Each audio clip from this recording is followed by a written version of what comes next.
I'm done trying to live up to others' expectations. Family, society, class, race, sex, or religions. It's time to break free from the isms that make us feel like we're in prison. I'm ready to be unleashed as fuck. I'm ready to be unleashed as fuck. Tired of the madness, done with the sadness. Gonna break free and be unleashed.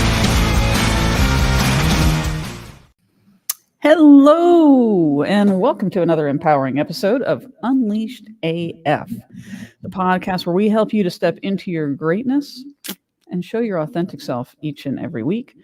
We're your hosts. I'm Deidre Beacham, the visibility catalyst and recovering nice girl, and my co-host here is the incomparable Jenny. But did I say that? Did I put my? I did. Look at that, the right way and everything. That Incomparable co-host Jenny Battig. There we go.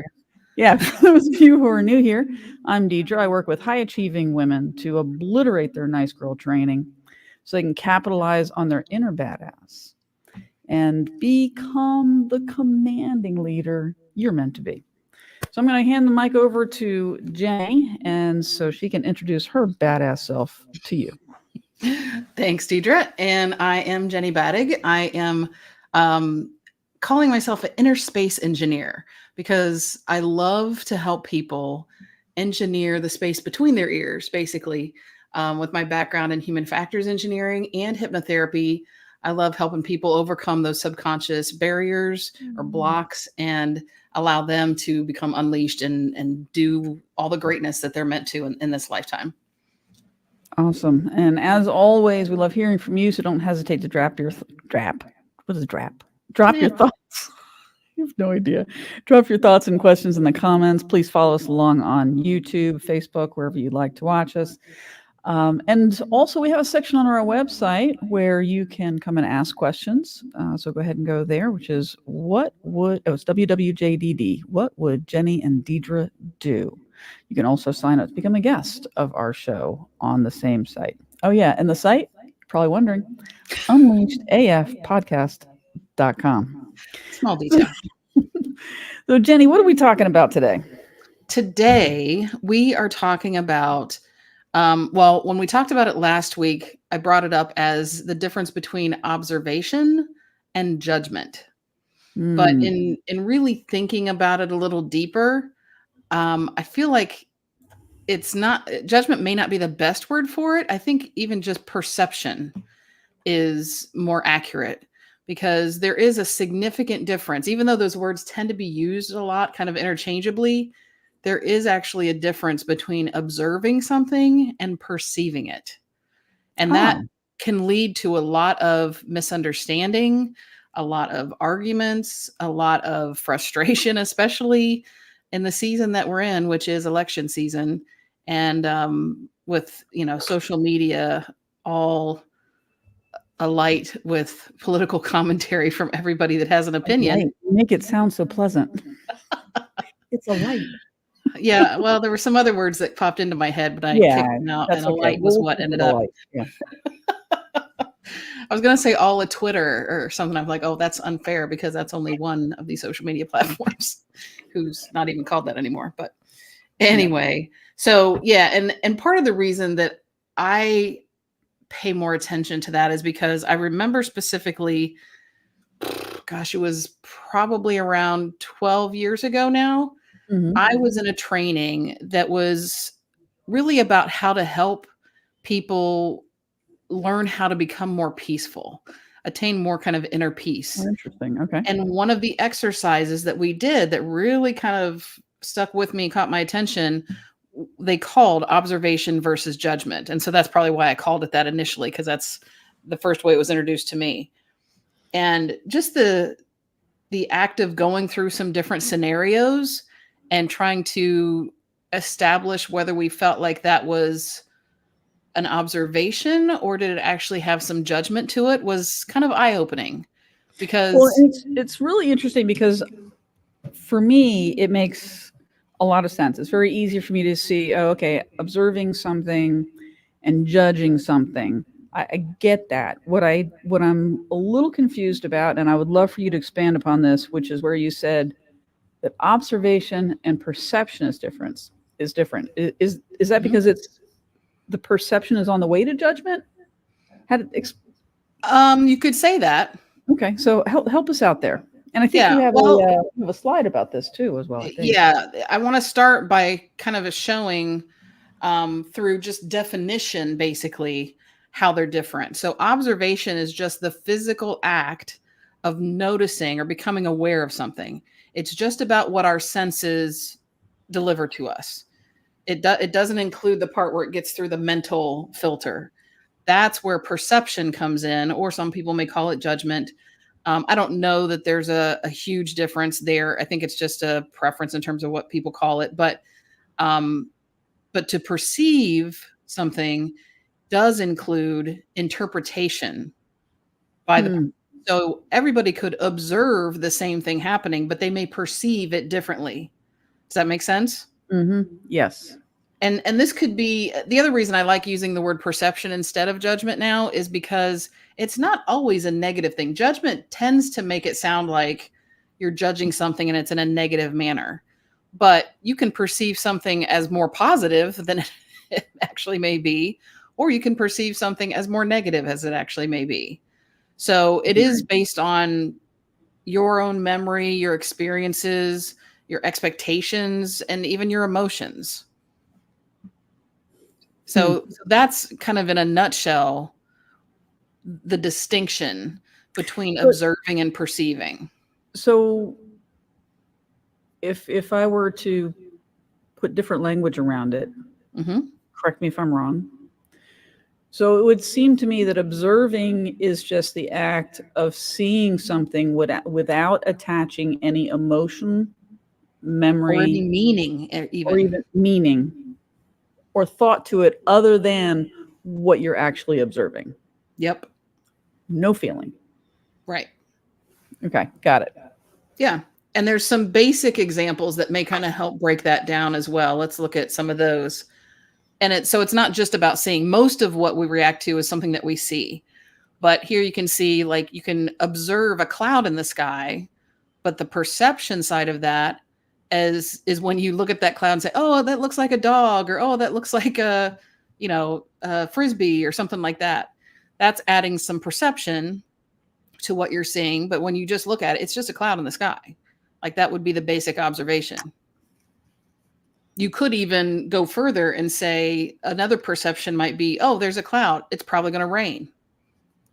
You know what I mean? So you're attaching some kind of past experience of seeing a cloud and then later experiencing rain. But just because you see a cloud doesn't mean it's necessarily going to rain. So the observation is a cloud in the sky. The perception and judgment is that it's going to rain. Right. Got it. Or that cloud looks like or resembles something. Hearing would be another sense, obviously, that we could get stuff through. So you could hear a siren, and then your perception of that may be, uh-oh, there's something bad happening. But it may not be. Sometimes a siren is used like when the fire truck or something is in a parade, or in a sporting event, when somebody scores a goal or something like that, they run a siren. So you can have a perception of something that may or may not be accurate. And it's not that you should never have perceptions, right? It's just being aware that it is a perception and that therefore other people may perceive it differently.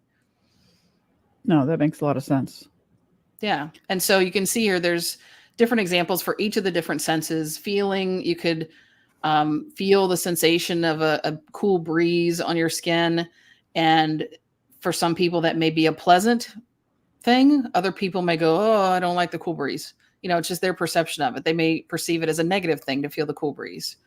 Well, and I let me just give another example here. I remember when I first started trying to do cold showers. And, cold therapy is really good for you. I understand that. And when I first started turning cold water on in my shower, I was like, this is horrible. I don't know why I'm doing this. It's not worth it. I had all kinds of judgments attached to it because I perceived it as too cold for me. and I Right. judged it harshly. But what's really interesting, and I don't know if how this ties into what you're talking about, but in my observance, I started thinking about how is it similar to something in nature? I thought, well, it's similar to a waterfall, right? Waterfalls are Mhm. cold. Mhm. Maybe there's a hot waterfall out there. I don't know of one, but waterfalls are normally cold. Mhm. And so I started thinking, I wouldn't be thinking about turning down the temperature of the water in nature. And so this may be going into a whole nother level of what you're talking about, but I started perceiving it differently in order to help adjust my mental state Mhm. while I was in the shower. Right. So I started thinking about, well, if I went to Hawaii and I wanted to get under a waterfall, or name any other place that has wonderful waterfalls, Mhm. the waterfall's gonna be cold, and I wouldn't want to be running away from it because I'm too scared of the cold. And I thought, well, what if I imagine myself in the shower under a waterfall in Hawaii? Mhm. And it just little perspiration there. You might need a cold waterfall. I know I might need a, but but being in the shower and imagining myself, putting myself in the place in Hawaii under a waterfall, suddenly I was able to handle the cold Mhm. better and better each time. And now I actually look forward to it. After I'm all clean, I'm looking for, like, I can't even get out of the shower without making it cold first. Mm. It just Mhm. feels right now. Yeah. So anyway, I don't know if that's where you were going with some of this, but that it reminded me of that story when you're talking about how you perceive things differently. Yeah, absolutely. I mean, the important part about what you just pointed out is that the observation part didn't change. The water was still the same temperature, It's still cold. right? But your perception of it did change. Mm, So we have control over our perception of things. and We that's don't necessarily important. have control over the observation or what's actually happening. We have control over how we perceive it. Hmm. And our And that's reaction huge. to it.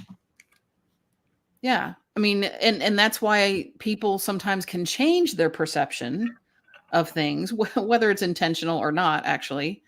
Sometimes based on the situations, maybe in our culture or our families or whatever. There may be outside influences that would change our perspective or our perception, but we can, obviously, you just gave a perfect example of how we can change our perception ourselves. If we want to change how we're experiencing something, and we can't change it happening, like we can't change the sun coming up. But if Mhm. somebody hated the sun because it got in their eyes and hurt their eyes, well, they'd have to change something about their perception because they're not going to be able to change the fact that the sun comes up. Right. Yeah, that makes a lot of sense. Yeah.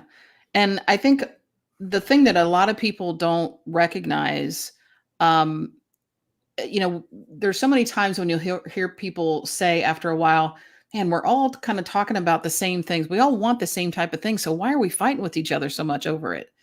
And I think it's because of how things are put out in terms of the media, social media, whatever, and what your kind of pre-assigned perception of how that information is released is already leading you to how you're going to respond to it. Yeah, that makes a lot of sense. I know that I had difficulty with this tremendously in dealing with a narcissist. My perception, what was, in my opinion, dead on, and my judgment was dead on, but it didn't benefit me. Right. Observing what was going on, I mean, I can see it now, and I can see where I needed to pull myself back and not allow that what I was observing to affect me, but that's Right. tough in the moment. Mm-hmm. So, and I realize now that my reaction to him, that's my problem.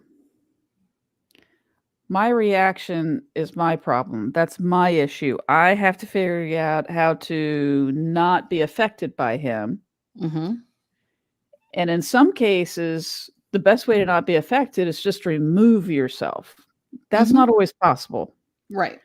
So in situations where that's not possible, what do you suggest we do? Now I'm putting you Well, on the spot. the first step really is to become aware of what your perception is, where those filters and assumptions and judgments came in versus what actually just objectively happened. Right. Another one of the examples that I remember from that training I did 12 years ago was they talked about, like, if you're in traffic and you say, "Oh, somebody just cut me off." Well, that's definitely a judgment, because what Mm, actually happened, that makes it sound like they did it to you. right, like But it in was on purpose. reality, who knows what they're doing or why they're moving fast or why they change lanes. Could be any of, 100 different reasons.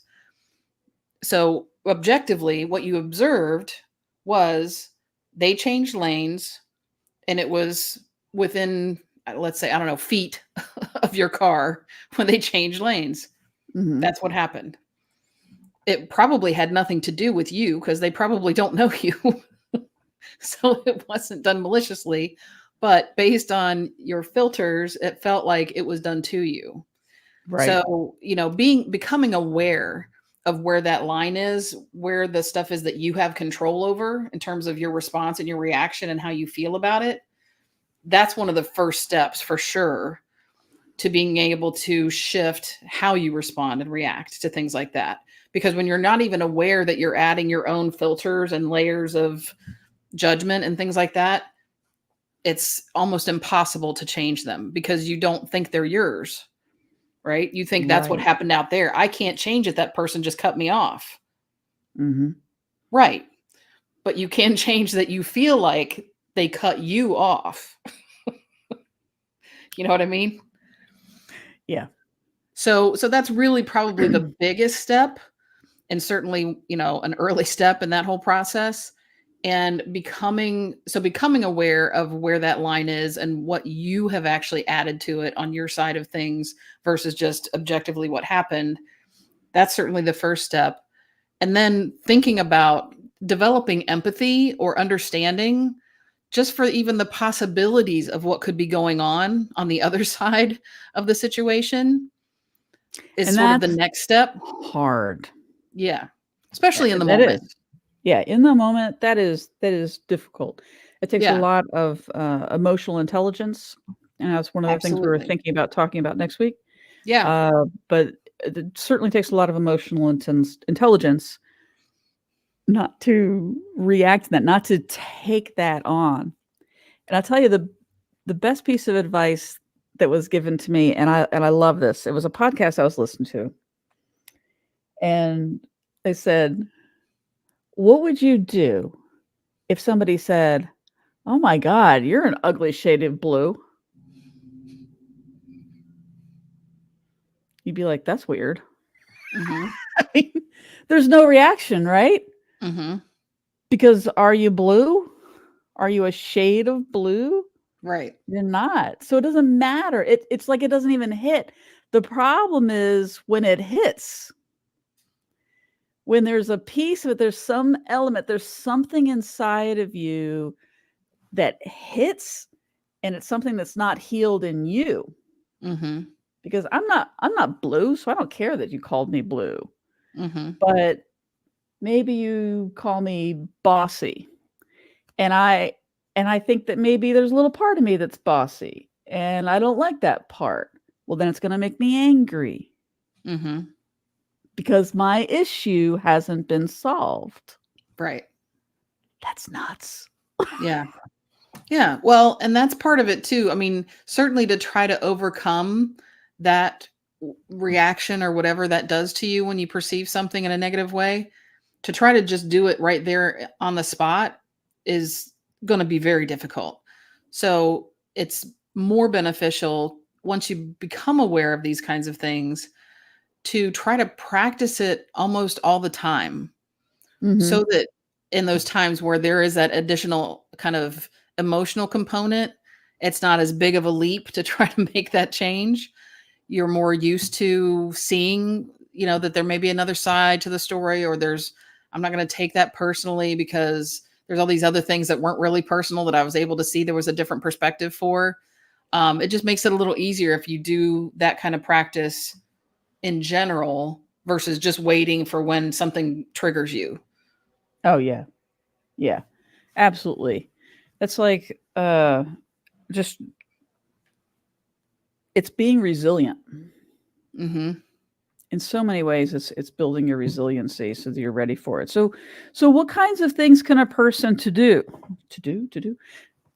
Okay, I have echo in I'm trying to fix the echo. That's why I put the headphones on, because I've got echo, Hmm. but I'm still getting an echo, so I'm hearing myself twice. Twice. Trying to fix it. I'm going to let you talk so I can fix it. But but so you have the first step. Tell the first step again. It's Just kind of becoming resiliency, aware of where the becoming line aware. is, where Okay. your responsibility comes in terms of what you've perceived versus what objectively happened. And then what was the next step? Well, the next step was to try to gain some kind of empathy or understanding for what might be happening on the other side, what another Mm. perception might be. Yeah, and Yeah. there's a multitude of ways of doing that. I did have a couple other examples that are a little more kind of interpersonal related, so that might help us kind of talk through that kind of thing of how you would respond to that. Mhm. So, for example, an observation might just be seeing someone smile. The perception of that is, in most cases, I would imagine, oh, they're happy, Mhm. right? Although there are times, depending on the smile, you might go, they're faking it, Yeah. right? But you don't really know. Another example is just hearing someone's voice get louder. A lot of people might interpret that as anger. That person is getting angry, but that's not necessarily the case. Um, Even getting a little more into interacting, those are just kind of observing something that's happening around you. But if you have someone that you're supposed to meet up with and they end up being a few minutes late, sometimes you might interpret that to be, oh, they're unorganized, they're disrespectful. You turn it into a character issue for them when it could have been just something that was beyond their control. Um, Another example, of course, is when you have either a coworker, maybe family member, something like that, that makes a mistake. We all deal with interacting with people that have maybe done something either different than what we would have done it, or in a way that just didn't work out the way it was expected to. Mhm. And a lot of times, if you are, as you said earlier, if there's some part of that that kind of hits home for you, whether you've made a mistake in the past and were embarrassed by it or something like that, you may jump to the conclusion, oh, well, they're just stupid, if that's what you thought about yourself when you made the mistake. That's another component of it that's kind of interesting, is a lot of times what we end up perceiving or judging about somebody else doing something is the thing that we judged ourselves on if we did the same thing. Absolutely. I mean, that's one of the biggest, oh, the echo's gone. I did fix it. Thank you so much. I think that's one of the biggest things that keeps nice girl training in place, Hmm. right? So what happens is, for example, let's say that, and I see this with my mom. So my mom was raised very, very stringently in nice girl training. So she has imposter syndrome.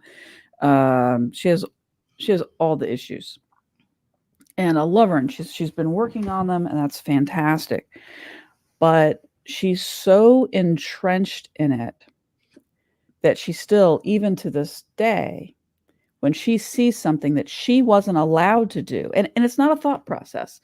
We're so conditioned. Right? It's not even a thought process. So, and this goes into, what you were just talking about, maybe somebody else going through this. So I had said something about uh, I had said something about something going on in the world, and my mom was like, you're so angry. You need to stop being so angry. Because she was never allowed to be angry. Mm. She was never allowed to show any anger, and so it makes her really, really uncomfortable. And even Mm-hmm. though my anger wasn't directed at her at all, she didn't wanna hear any anger from me. Mm-hmm. Um, and it has nothing to do with anger being bad. It has nothing to do with me. There's nothing intrinsically wrong with anger. Right.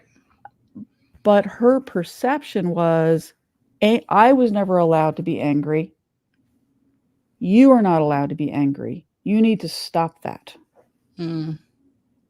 And I think that's really interesting. That's what's going on with her. It doesn't necessarily mean that I need to stop it. Just like if somebody says something to you, it's important to pay attention to, well, what's going on inside of me? What do I believe? What is going on inside of me, and what am I observing? That goes back to your talking about being aware and being self-aware. Mm-hmm. Yeah, I think that's really critically important. I'm so glad that you brought that up. Yeah. And there are so many different factors, some internal and some external, that can influence our perception, right? And everyone has a different experience growing up in life. Even, and I may have shared this before, but I've had clients in hypnotherapy who were identical twins. And if I had not known them outside of them being my clients, like I already knew who they were in the community, I would have had no clue that they grew up in the same household, because the way they described their childhood and therefore their kind of view on the world today, the things that would create Mhm. their perceptions, almost could not have been more different. It Wow. was so like black and white, basically, as to how they perceived their upbringing. It really blew my mind. So Hmm. that's certainly something, it's not always just what your parents were like, or what was your family values or whatever. There's so much more of it that can come into play, because even when you're as close as being identical twins, where a lot of what you would experience is very similar, there's still components that can make it very different in terms of how you perceive things. Yeah. So I also had a list here of the types of things that can influence our perception, Oh, this is good. or perspective. So our past experiences obviously are things that can influence how we interpret things going forward. And again, I'm not saying this as these are negative things, that like we shouldn't allow these things to affect us, Mhm. because some of that happens naturally as a means to protect ourselves. If we know that sometime in the past that kind of thing hurt us, we're going to try to respond in a way that isn't going to let it hurt us again. So it's not saying these things are bad. It's just being aware that these are some of the things that may be influencing our perception or perspective on things. And to take that one step further, Sure.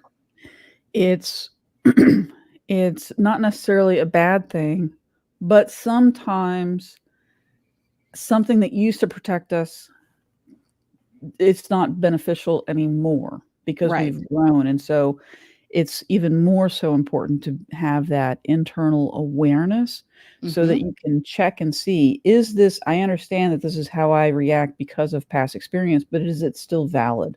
Right. Am I in a different place? Am I ready to let that go and have this mean something different now? Right. Absolutely. And that's something, I talk about this kind of thing with my clients on a regular basis, because before we would go in and do like an interactive protocol, that's one of the things that has a good chance of coming up, is something that has happened in their past that is still trying to protect them, but it's actually causing more harm than doing good, because the threat from the past doesn't exist, or what they're trying to protect is not Yeah. needing that protection anymore.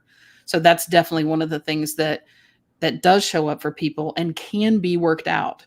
It can be overcome in a variety of methods. Hypnotherapy is just one of the ways, but Mhm.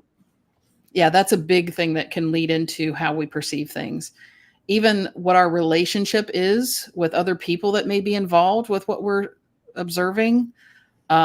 If we already have a positive relationship with others in that situation, we're more likely to see it as a positive thing or not take it as negatively. If we already have a negative relationship with people involved, then we're more likely to kind of have our guard up and be sort of on the defensive or questioning it or whatever. If we've already kind of had that, it kind of flows into past experiences a little bit, but more specifically, a relationship that we've had with that individual or those individuals that are involved. Mhm. Even the context of the situation in general. So if it's something that is maybe not that important to us, whether it be, just maybe an outing that happens when you're on a walk in the park or something like that, but it's nothing that's specifically related to like where you live or where you work or what you do for a living, not a big deal maybe for a lot of people. But when it is something that is more directly related to you or going to have a potential effect on your life in one way or another, context is a big part of your how you interpret that. Mhm. And that probably comes up one of the bigger examples of that is in terms of the current political speak, the people that seem to not have the context of what marginalized groups have been dealing with in this country and saying, oh, well, we just want, things to go back to being great. Well, they haven't been great for everyone. They don't have that same context. Mm. You know what I mean? Oh yeah, I definitely know what you mean. And it's interesting that you have one side that is saying, "Hey, we really really want you to see what we're seeing," and the other side's going, "We don't care." At least that's how it appears and how it comes across. Now, of course, I'm basing that on I have my own perception, and part of that comes down as judgment against myself because I used to act like that. I used to be like, Mhm. well, it's not my issue, and is it really that bad? Right. Because I want these things. I want these, Mhm. and and wasn't really paying attention. But that's all part of, and that gets into a whole thing about how the country government wants us to perceive things. But um, it's I think there needs to be a rash of self-awareness that just goes flying across the country. It would be Yeah, it would be viral. wonderful. How do we spread viral self-awareness? How do you spread viral self-awareness? And so viral self-awareness and empathy. But it's interesting because this election season, I have seen more of that. Yes, we've seen a lot of hatred. I just wrote a post about how it's like, oh my gosh, it seems like we're not getting anywhere. Things are worse now. Yes, they got better for a while. That was my wife. My wife was like, it's not like that's just been getting bad, bad, bad. But I'm like, no, it got better for a while, but we got complacent with saying, yeah, well, we've got these things now. There was no there was no certainty, and now they're gone. And Mhm. so, there was this thought in my head that, wow, it's gotten worse and worse and worse. But it's not all worse. There Right. has been a lot of awakening happening. There have been I've been so thrilled, I guess. And it's not like, oh, I'm thrilled because the Democrats are going to win. It's not that. I've been thrilled to watch people wake up to themselves. Yeah. I don't know if you've seen some of these videos where women, I have a lot of women in my feed and women, but this is happening to men too, where they're just like, oh my gosh, I, I, I decided to do this in my life, whatever it is, turn off Fox News, read such and such a book, listen to so-and-so, whatever it is, listen to some kind of podcast. And in the process, seeing themselves Mm. and like a veil just kind of dropping away. And there's this Mm. self-awareness of, oh my gosh, I can't believe I was being this way. Yep. And that's how I'm sure you see this in your hypnotherapy practice. I see this when I'm talking to women about nice girl training. Mm-hmm. There is this thing that just kind of goes away, and you're like, oh, it's like it is. We call it awakening, but it's almost like just this sheath that just falls away. My sister Mm-hmm. calls it rose-colored glasses. The rose-colored glasses have fallen off, Mm-hmm. and you're seeing stuff for real for the first time. And it's so beautiful because there is a lot of compassion coming out of this. And of course, Yeah. there was always equal and opposite reactions to all of this positivity. And so we're seeing a lot of hatred that's building up as well. But Mm-hmm.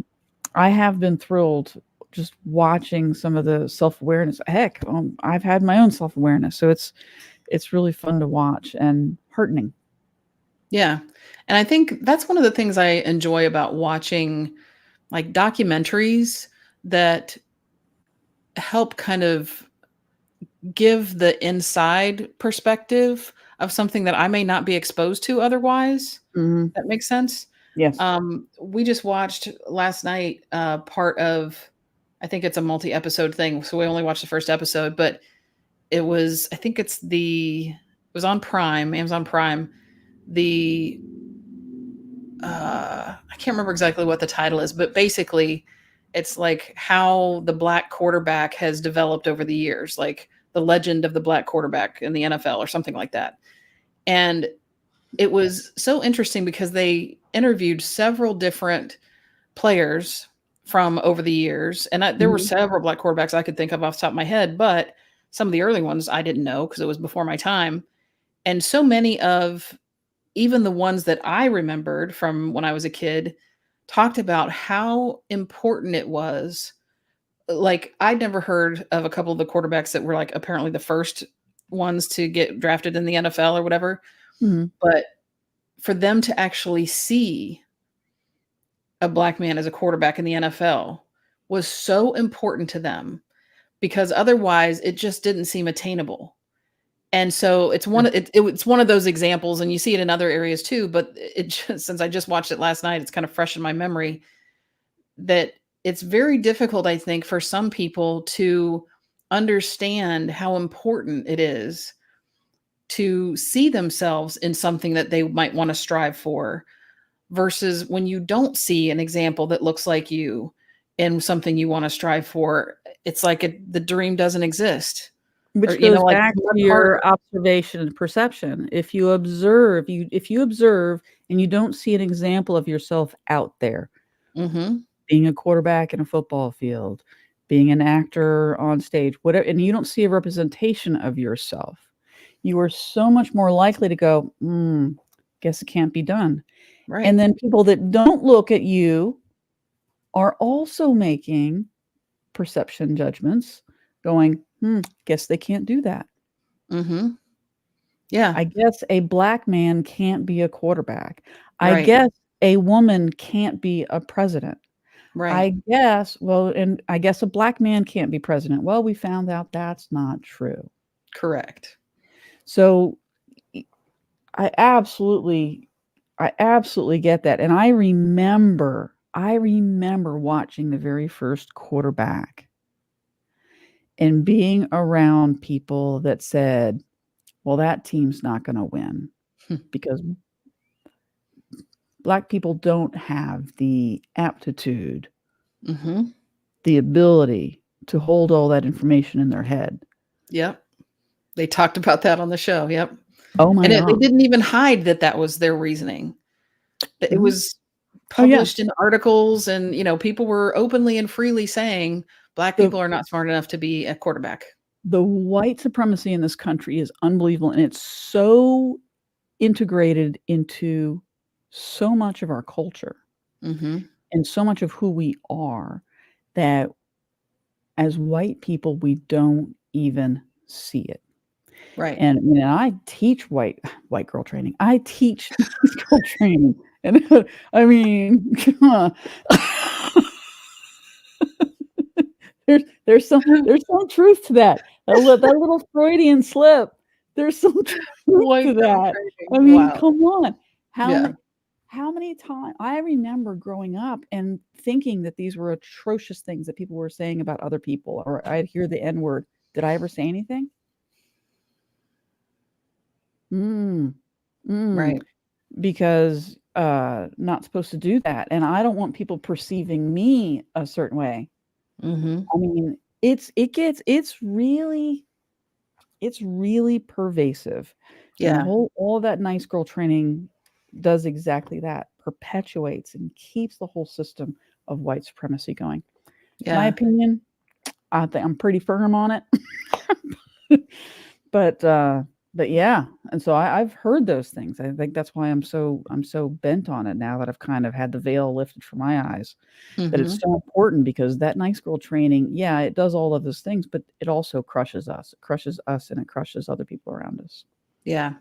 And I think I mean, that kind of goes to one of the other items that was on that list I had up, was the cultural or societal type of influence that can happen for people. And there are a lot of people that will still to this day say that they don't feel like racism is a part of this country, a part of our fabric. But the thing Oh, is, it if still you is. haven't ever been in a situation, and white people in this country, I can't think of a single thing that someone who is white in the United States might want to do or achieve that they haven't been able to see someone already do or achieve in front of them. You know what I mean? Yeah. It's so they don't realize that that's kind of a privilege thing. And as much as they want to say, "Oh, I don't have privilege. I've worked hard for everything I've got." Even something like that, even knowing that you saw someone else that looked like you already achieve that, is a privilege that a lot of Black people don't have. Mm-hmm. I mean, it's changing because there's a ton of It Black is. quarterbacks now, but and there's been a Black president, like there are things that are changing and making that less likely that you won't see somebody that looks like you. But look, I mean, the country's been around for several generations. And it's taken this long to get people to those points.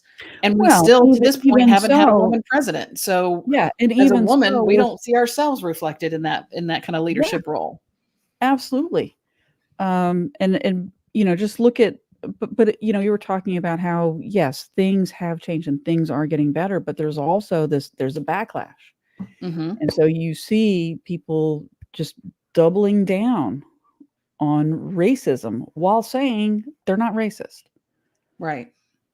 And it's just, I think it's coming to an awareness of the privilege that we do have, and just can't see it, or just can't understand what that is. Like, tell a quick story. I was living down in not Orlando. I didn't live in Orlando. Well, I did a long time ago. Palm Bay. I was living in Palm Bay. And we saw a lot of hate towards LGBT Hmm. people, and and a lot of hate rhetoric, etc. And I remember going to a market, and her name's Pam Rollins, and Pam says, "Oh my gosh, you guys, your wife and you must just love it here, because everybody's so loving and so accepting." And it was in that moment, and that was a while ago. It was in that moment I realized, in just that one conversation, how important it is for us to listen to people who aren't like us. It's Hmm. so important for us to listen to people who aren't in one of the privileged classes. I'm Mainly, assuming she was not in the LGBTQ community. no, a white woman, a straight white woman. And yeah, and she was just talking about how much it must be just lovely for us to be here. And but yeah, she couldn't see what we were seeing because none of that hate comes to her. Mm-hmm.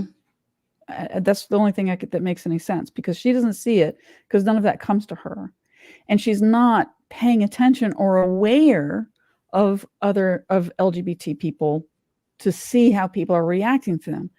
Well, then that happens to Black people. That happens to Jewish people. You pick any group that doesn't have privilege, and every group has an element of privilege to an extent, but there are other groups that have less privilege, and Right. we have to pay attention. We have to listen. We need to listen to people of color. We have to listen to LGBTQ people, because if you are in the class that is not being attacked, especially white male, it's inherently important for us to pay attention to people that have less privilege, because we don't see it. Right. Yeah. Crazy. And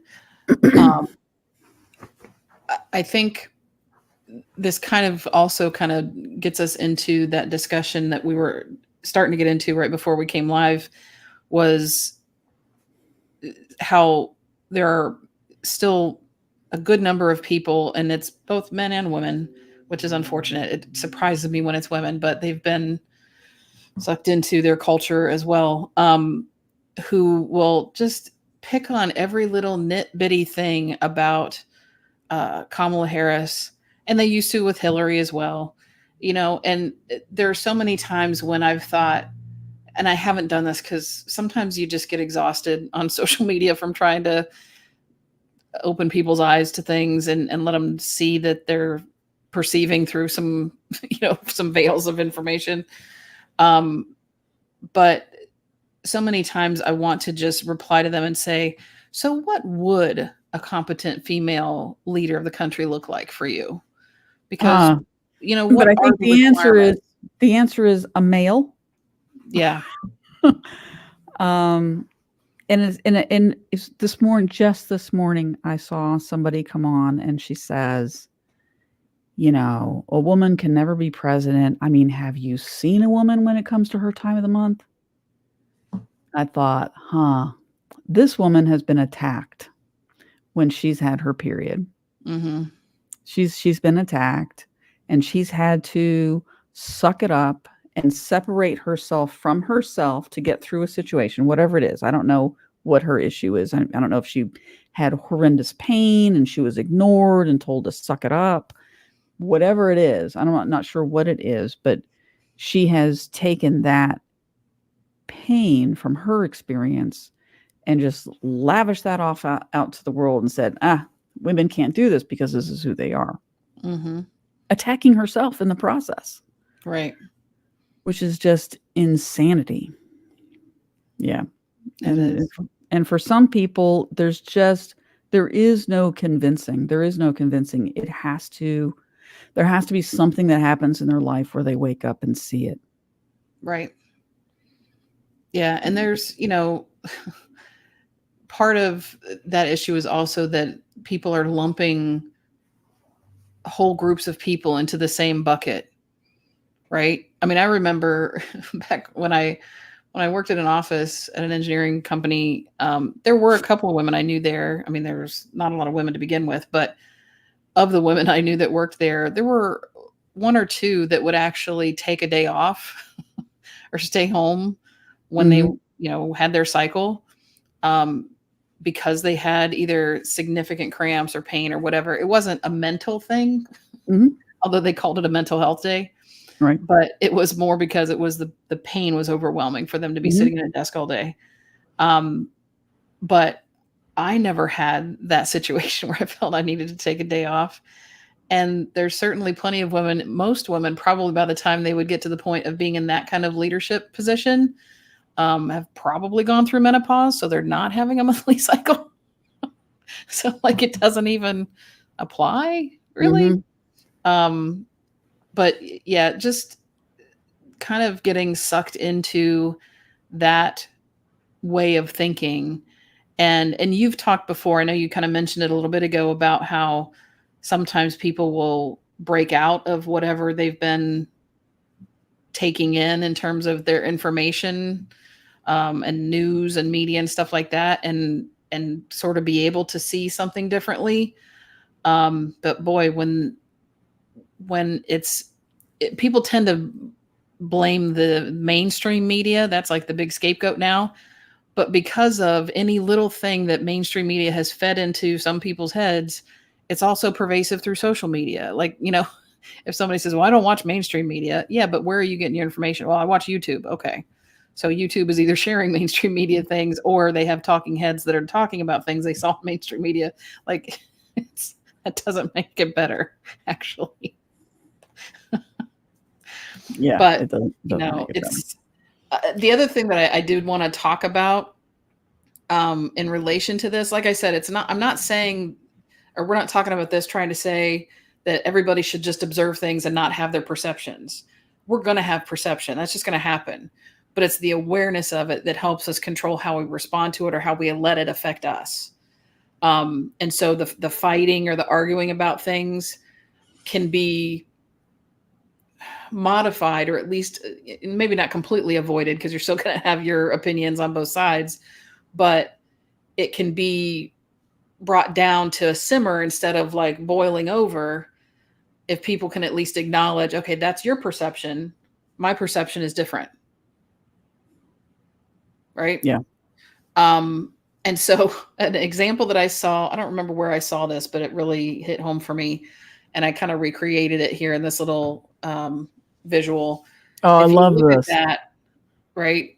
When you look at it from one side, it looks like a 6. When you look at it from the other side, it looks like a 9. Now, who's to say which one's right? Because it depends on how you're looking at it. It's the exact same thing. It just upside down, it looks like a 6. Right side up, it looks like a 9, or vice versa. I don't even remember what I typed in there, whether I typed a 6 or a 9. So I can't even tell you which one's right. So sometimes there is that. That's great. And this is a really interesting thing to look at, because truth is one of those things that seems to be elusive these days. Mm-hmm. And wow, it really does come down to perspective. But isn't that just a little bit scary? Mm-hmm. I mean, if you think about it, it's just a little bit scary. I don't know the answer to that, but it's true. Perspective is so important, and we need to keep that in mind when we're talking to other people. Yeah. And less quick to jump to conclusions. I know it's an easy thing to do, especially if you've experienced something over and over again. It's easier to come to a snap judgment. I know I've done it myself. Mm-hmm. And being able to step back and separate yourself from the situation so that you can be an observer rather than in judgment. Mm-hmm. Yeah. The benefits to just observing are that it does take away a lot of the emotional turmoil. Mm-hmm. But the downside is, if you don't apply any of your own experiences and stuff like that, and just observe something, you could get taken advantage of, because you're not using the benefits of your experience and stuff like that to protect you. Mm-hmm. So there's no cut and dry, like, oh, everybody should just observe and not judge anything. It's not that simple. Like I said, it's just and about being aware of you it. can observe, make a judgment, and because of that judgment, you observe that you need to not be a part of the situation anymore. Mm-hmm. And that's okay. Mm-hmm. That was one of the biggest lessons that I learned, was that it's okay to extract yourself from situations that people say you shouldn't extract yourself from. It's none of their business. That's your business. If you want to extract yourself from something because it's not good for your mental health, it's not good for your well-being, then you do that. Right. Yeah. I stopped talking to my sister years ago, and people were like, oh my gosh, but it's your sister. Yes. And she was toxic. And I'm sure I was toxic as well. I had a lot of healing to do, but being around her wasn't helping me. Mm-hmm. It's okay to take care of yourself. It is completely okay to take care of yourself. Yep. I'd love to have a relationship again with her someday. As long as she's with her husband, I don't see how that's possible. But that's, I'm not going to try and break them up. You go do your thing. Yep. I'm going to be over here doing my thing.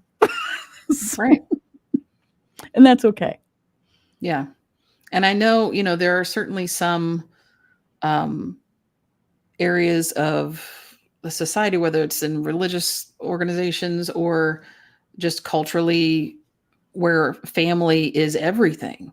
And so for them, that would be like, mind blowing to think about turning your back on a family member. But it really is, to be able to break out of that kind of expectation, and expectations play into this too.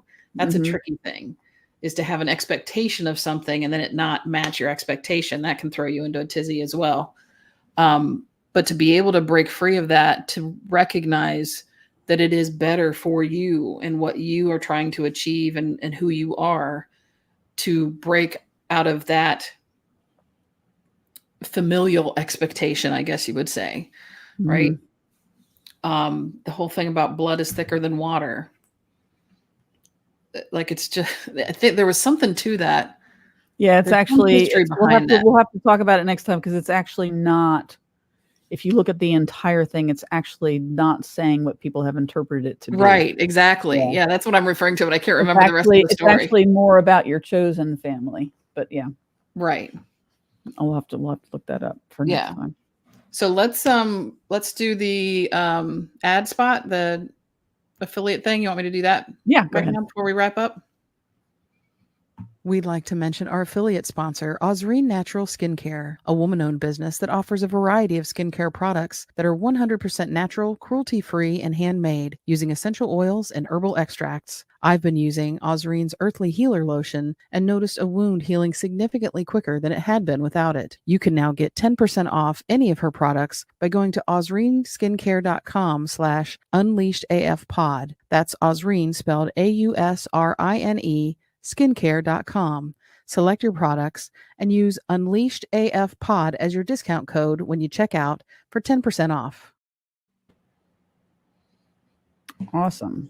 Yeah. And if you've enjoyed today, do we have anything else you want to add before we wrap up, Jenny? I think I just wanted to mention, I think it would make sense for us to next week kind of continue the discussion down the route of emotional intelligence and how you can learn to have a little more control over your side of that perception, and also the understanding or empathy for other perspectives. So we can plan on talking about that next week, I think. That sounds great. Thank you so much. And if you enjoyed today's podcast, please tell your friends. And if you have a topic that you want to talk about or want us to talk about on the show, or you have a question for us, please go to our website at unleashedafpodcast.com and go to the section WWJDD, What Would Jenny and Deidre Do? And we'll go ahead and look at what you're talking about, and we'll add it to our show if it makes sense for us and for you too. And I think that's all we have. Until next week, make sure you get yourself unleashed AF. All right. Take care. I'm done trying to live up to others' expectations. Family, society, class, race, sex, or religions. It's time to break free from the isms that make us feel like we're in prison. I'm ready to be unleashed as fuck. I'm ready